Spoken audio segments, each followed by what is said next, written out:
Welcome to the Jboy Show, hosted by Jake Crain, the fastest growing sports show in the nation.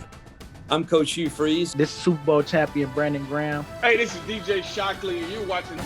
And thanks for watching the Jboy Show. Hello, everybody. As usual, appreciate you guys jumping in for another edition of the Jboy Show. Got Miami offensive coordinator Rhett Lashlee coming on. Very excited to talk to him about offensive schematics, install, offensive balance, run pass option, something that's big, obviously, in today's game. And also, we've got a pretty big opponent week one in Alabama. We're going to talk about that and their preparation for that. But first, got to give a shout out to betonline.ag. Head over there today. The NBA is done. We still got Major League Baseball going on. We've got the Olympics going on, soccer, anything that's going down there, going to have a spread on it. That's betonline.ag. And if you go there now, whether you sign up on desktop, whether you sign up on laptop, mobile, does not matter. You get a 50% welcome bonus. I'll say that again. If you go sign up now, you get a 50% welcome bonus. You need to go check that out. They're doing great things over there. Dave Mason and the gang. So for the next tip-off, face-off, first pitch, whatever, if you're going to bet on it, go to betonline.ag and tell them that Jboy sent you. My monologue today, as usual, going to try and keep it short and sweet, is talking about preparation and install when you have returning players. And this is something that me and Coach Lashlee talk about. They're returning their quarterback, the whole offensive line. Added some pieces in the portal, got a few running backs coming back as well. And I think his answer is very interesting, and I think you'll find it as well. But there's different trains of thought on this because you have to understand during the spring, typically guys go back to base install early. We're going to run our base stuff, work in some new stuff. During the summer, we're going to run you. The guys can throw. They can meet on their own, this, that, and the other. You got a little time with them. And then when fall camp comes, if you have a bunch of guys that are returning, you really don't want to start in that base install because, again, this year, you only got like 2 weeks of fall camp. Then you're 2 weeks away from the game. So really, you got 3 weeks. Then you got to dial it back a little bit to get the guys ready, get their feet under them. It's not like it used to be. But when you're returning this many starters, some coaches won't start off with the base install stuff with the older guys. They'll let the younger guys meet, go over the base install stuff, and kind of get further ahead with the returners. Some coaches don't believe in that. Some coaches just say, all right, you've been here 3 years, 4 years, whatever. We're still going to start with base install, everybody on the same page. So it's really what flavor of ice cream you like from a coach's standpoint. I like to meet with the guys separately if the guys already understand the base install. Not that you can't review it with them really quickly, but when you got a new guy coming in that's really never learned it, because they give you a playbook when you sign and you're able to see stuff and see breakdowns and get your weight stuff before you get there and what to eat and this, that, and the other. But it's different when you're in there learning it in a system because most guys are visual learners. That's why guys tend to learn better in walkthrough on the field than even some do in meetings. But you've got to start at square one with those guys, regardless if they're true freshmen that are reporting or if they're junior college guys that are coming in. You have to start there. But I love being able to separate the meetings of the older guys and the younger guys. So once the younger guys are able to catch the base of it, it's just like learning math. All right. You can't do your order of operations without knowing addition, subtraction, division, multiplication. You can't jump steps. You're not going to learn algebra if you don't know how to divide. It's how it works. But when you take the older guys and you're able to separate them, and even at practice, you're able to let the younger guys watch through those walkthroughs because they're taking a lot of physicality out of practice. So, you heard Jimbo Fisher talk about it at media days. You heard some of these other guys talk about it. Now it's going to be a race for who has the best walkthroughs. You're going to see teams build facilities basically just for walkthroughs that you take the guys 30 minutes out there early. Because again, most guys are visual learners. But I like the idea of separating the guys early, the new guys from the older guys that have been there.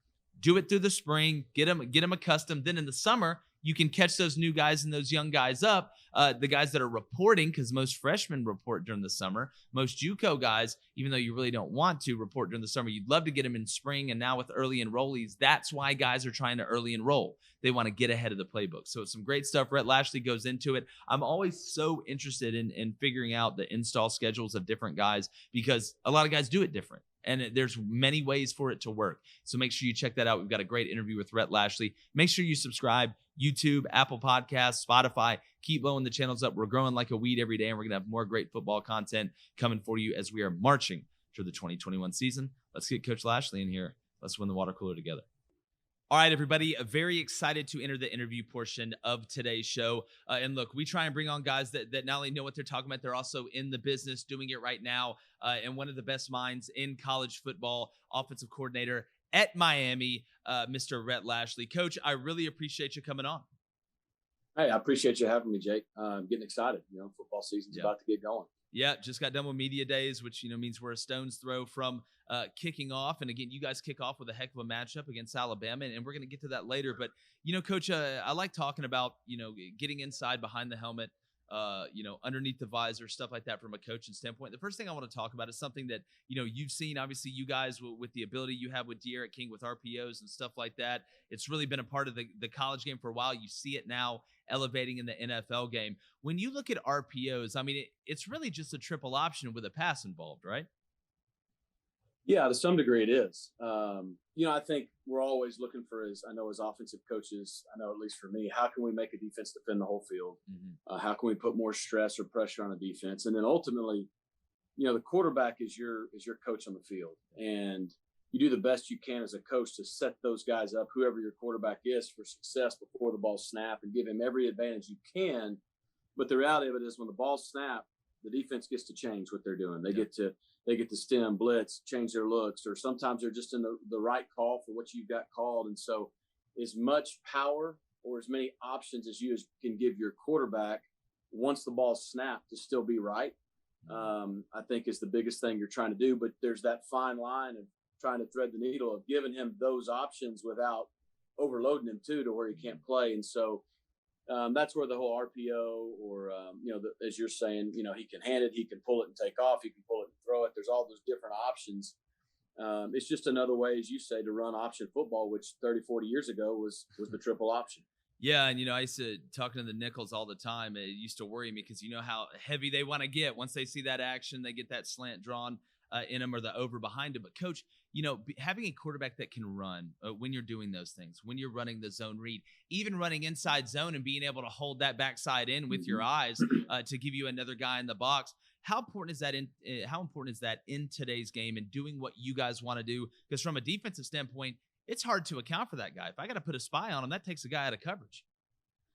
Yeah, it's important. It's not vital. I mean, we've had success with guys who aren't really running threats, but there's no question that I think nowadays, if you're not a threat to run as a quarterback, you better be really, really elite throwing the football and making decisions and those kind of things, because it's really 11 on 10 if your quarterback can't hurt you. But it becomes 11 on 11, which really makes it a lot more of an even playing field. It adds a gap and it adds an option in the run game. It adds that extra dimension. I think most defensive coordinators will tell you the most frustrating thing is to get you in 3rd and 10. You drop back to pass, they've got everybody covered, and it's a 15-yard gain because the quarterback, makes the sack, guy evades the sack, or he pulls it down and takes off. And a DC's like, man, I did everything right and I lost. I've said that probably 6 times on this show, Coach. Even saying it gives me chills a little bit, but you're exactly right. Yeah, so like a guy like D'Eriq King, when I was at Auburn, we had a guy, Nick Marshall, who was that way. We had Cam Newton. Like, those guys, to me, they're erasers. And what I mean by that is they make a lot of things right that maybe aren't, but there's going to be those 4 to 5, 6 plays a game that maybe you just go wow on the headset. And usually if we go wow, that means the defensive coordinator is really defeated because he did everything right. He won that battle. His guys were in position and our guy was just better. And maybe he bailed us out of a bad play call, or maybe he just made a great play that kind of erased everything the defense did.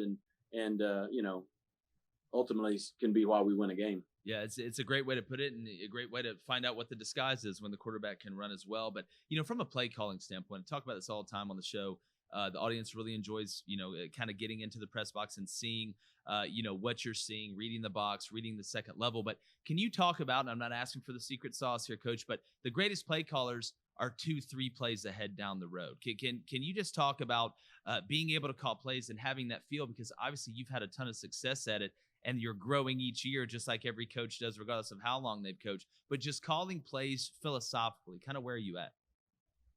Yeah, I think it all starts with having an identity and knowing kind of who you are on offense, and also an identity that fits your quarterback, and kind of tailoring your offense to what your quarterback does. I mean, that's something that is one of the things I really learned from Gus over the years. I played for him in high school, and we're going to do what we do. We have our system.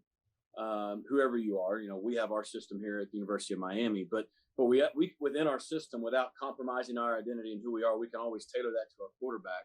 So I think that's the first thing. But you got to know who you are, because you got to know what you do well and what you do that's going to present problems to a defense.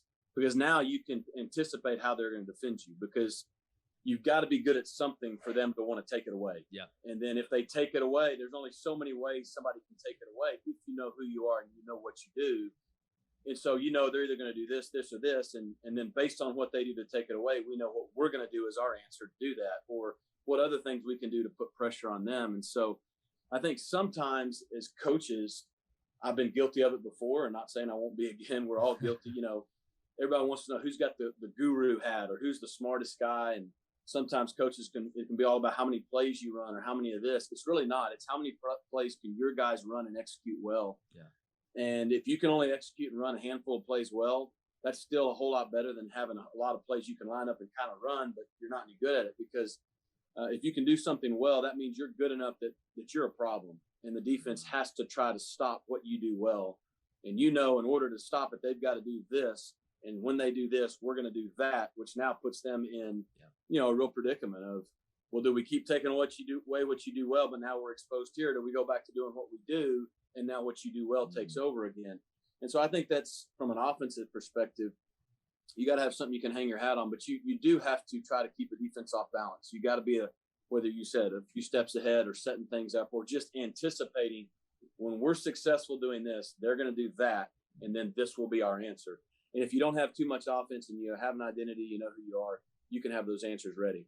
Without a doubt, and being able to adjust after the second half is obviously a huge part of the game and something you guys have done really well. And, Coach, I always tell our audience, if you want to learn more about the game, and it's tough with ESPN cameras because, they're not getting the same angles they are, don't watch the ball. You see these coaches put their hands up before the ball's even thrown, and fans are like, wait a minute, how did he know that? Well, I'm looking at that safety, and 2 plays before he bit on the play action. Now we stalked and goat him, and I know it's a touchdown. Can you just talk about being able to have guys looking in different spots and that communication? Because not everybody's watching the ball like a fan, and we're all guilty of that because growing up, that's what we're taught.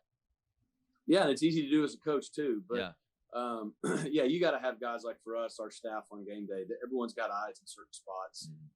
They're looking for certain things, to your point, that very rarely do we just run a one-off play and it's like, okay, we're done. It's, if this safety was doing this or if this defensive end was doing that, then we're going to come back with this. And so that gives you, I think sometimes too, the power to give your kids know what's coming. They when you really get good, your players come off and go, coach, we need to run this because the safety did that. Coach, we need to run this because the DN's doing this. So between our players and coaches, that's how you can stay a step or two ahead, or that's how you can capitalize on what the defense is doing. And if you sometimes just watch the ball, you don't see those little details, and you can miss stuff, and that happens. But it's always a really good feeling when you can watch the safety or somebody at the snap and say touchdown on the headset. It's a really bad feeling when it doesn't happen that way. But that's the goal. Yeah, without a doubt. And, Coach, something with you and Coach Malzahn, the tempo was huge. Obviously at Auburn, something that really, is evolutionized offense, and defenses have had to react. But I always talk about if you're not evolving, you're dissolving. And the tempo that you guys run and being able to mix up the plays within your identity, do you see tempo as more of a tool to keep a defense in base or to try and wear a defense out for the third quarter, for the fourth quarter, and like you said, get your guys in space, or both? I think both. I think, over the last 15 years, when I played for Gus in high school in the late 90s, early 2000, nobody was running tempo. We started doing it, and then, Oregon and some other schools started doing it at the college level, and it became a big advantage. Like you said, everybody evolves. Defenses have had to adapt, and I think they've done a good job. I do still think tempo is a huge advantage. You could run more plays, get more touches for your playmakers. Yep. You can definitely physically and mentally sometimes wear your opponent down. I know defensive coaches hate it, but you know what? They get to stem around and move and blitz and all that before the play snaps. So, hey, we get to do that. And then I do think, so I think to some degree it simplifies defenses as well because they just got to worry about getting lined up. So all those things are definitely advantages that haven't gone away. I think defenses have adapted to doing a better job of defending that. But I think that's like you said, we now on offense have to evolve. And,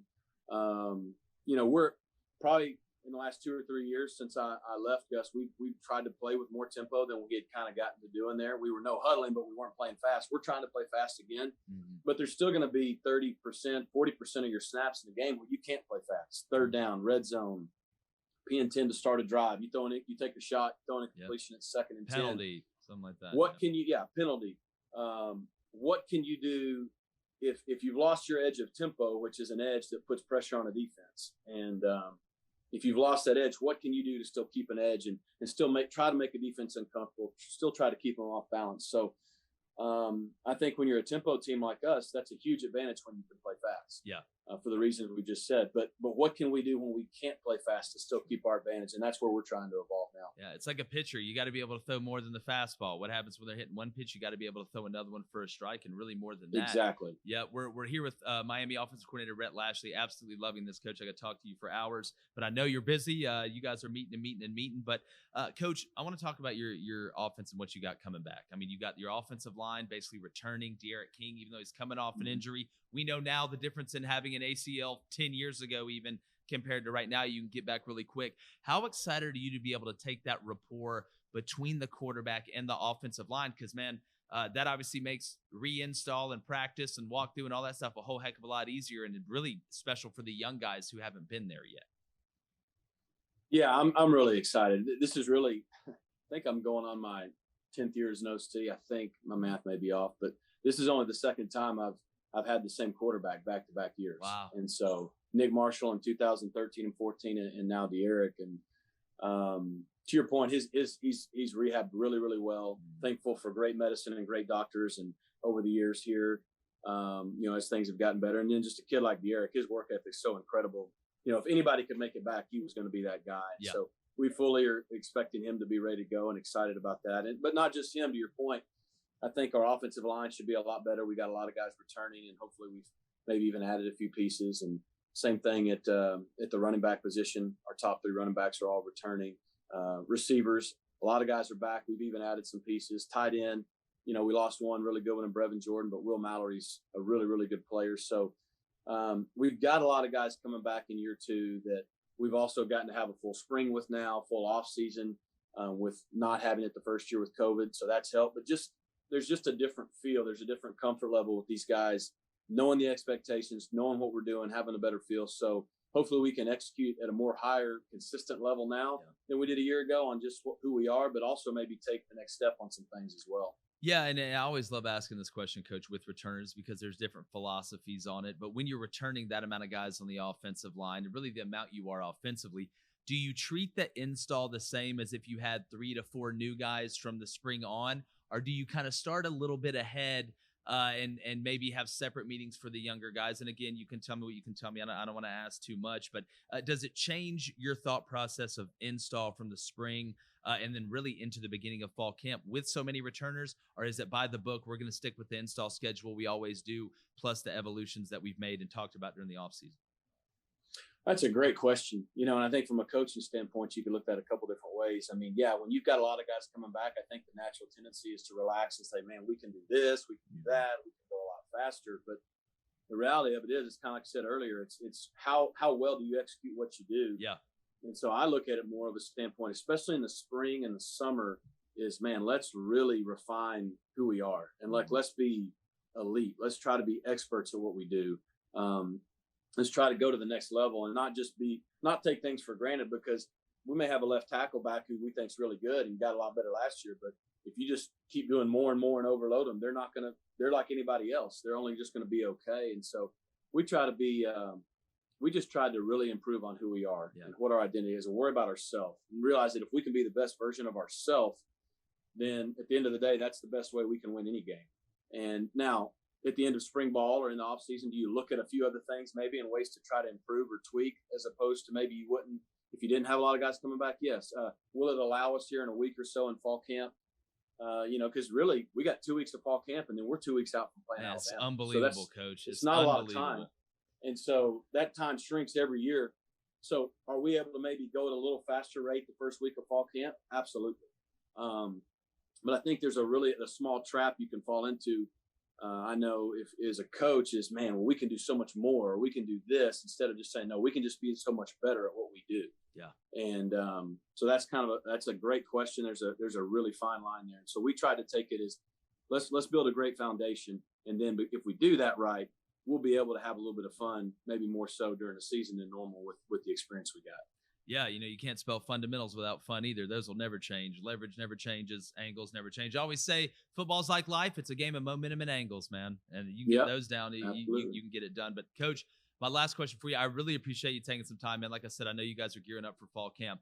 But you got Bama week 1, and I know you're the type of guy, and you got the type of guys that play for you and Coach Diaz. Y'all want this. Y'all want to play games like this and be in this moment. How excited are you guys to be able to play Alabama, to have a chance to play a team coming off a national championship? And again, I know you guys probably approach it maybe like it's every other game, but I'm always interested to see that week 1 philosophy, because look, you don't know nothing till those lights come on. There's no question. Hopefully with fans this year, there wasn't any fans last year. If we're playing there in Atlanta in the Mercedes Dome, there it's going to be a great atmosphere. Look, I mean, Alabama has been the standard of college football over the last decade. And I've gone against them 7 times, I think, as a coach, and even some more as a player at Arkansas. I mean, they're as good as anybody has been in a long time, and they deservedly so. They're really, really good. They've got 8 or 9 starters returning on defense. I think they lost 2 of their top 16 players on defense. I mean, and they've added some pieces. They're going to be really, really good. So it's a great challenge for us just to kind of see where we stand after the first week of the season, knowing we still got a full season ahead of us, a full conference slate. Like I said, we've tried to take the approach. Coach Diaz has done a good job creating a great culture here, and just trying to create the standard of we want to be the best version that we can be of ourselves.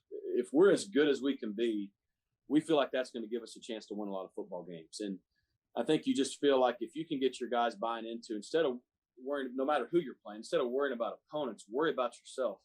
And it's hard to do. It's easy to say. It sounds great. Yep. But let's just work on being the best version of who we are. If we can be the best the University of Miami can be this year, then that's going to give us, we feel like we got good enough players. That'll give us a chance to win every game.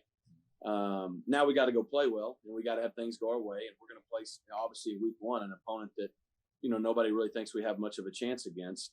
But if you're a competitor, you want to play in games like that. You want those opportunities. You want to see where you stand. And we've just kind of taken that approach with our guys. Look, let's go be the best version of ourselves that day on September 4th. And then we'll look at the scoreboard at the end and see if it was good enough. And, again, those things sound good. I think when you get to where you can actually put them into practice, that's when you feel like you're in a really good place as a program. And that's where we're trying to be right now. Yeah. Well, Coach, I appreciate you encapsulating that, man. This is a heck of a time. Got to do this again. I know it's about to get even more crazy for you guys, but I really appreciate you taking some time. I know our audience does as well. And best of luck to you guys throughout the season. No, I really appreciate you having me on, and looking forward to a great football season.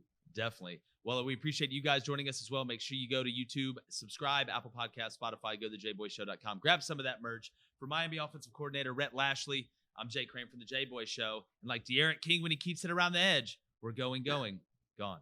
The Jboy Show is produced by David Cohn, Technical Director Dave Hammock, Creative Director David Culbertson, Audio Engineer Feyzan Shareef, Production Assistants Blain, Crain, and Kyle Orr, Executive Producers Jake Crain, Vince Thompson, Steve Chamberlain, and David Cohn. Please subscribe to our YouTube channel and visit our website, thejboyshow.com, for updates regarding our newest apparel and merch designs. Win the water cooler with the Jboy Show.